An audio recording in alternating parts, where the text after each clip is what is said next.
got a bad paper jam on my Canon MF3010 printer. Yeah, there's maybe 6 pieces.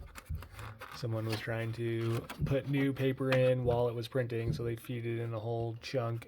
It's probably actually more like 10 to 12 pieces. Anyways, so open this up. There's one getting printed at the moment, doesn't want to move. When I try pulling on these, they don't want to come out. They're pretty tight. So the way to get it out is lift up this cover here with this little handle. Basically what you would, it's the same steps for if you were going to take the toner out. Grab onto the toner, just this little handle thing here, pull it straight out, put it somewhere where it's not going to get ink all over the place. And then you can see the paper jam, so you can kind of stick your finger in there, pull it.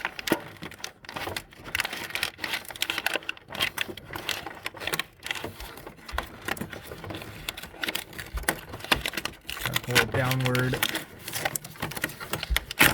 until you get it in that gap right there. And then once it's in that gap, you just pull it through. And get any other remaining bits that got left behind. And that's how you unjam the paper. And take your toner cartridge, stick it right back in just like it came out.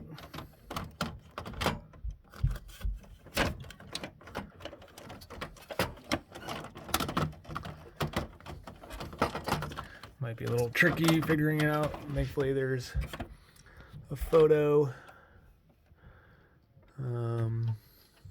I guess it's just explaining what I just showed you, but there you go. If it doesn't go in right away, just move it around a little bit and it should go right back in. Just a little bit of a click. And that's how you get a paper jam undone. Hopefully this helped you out.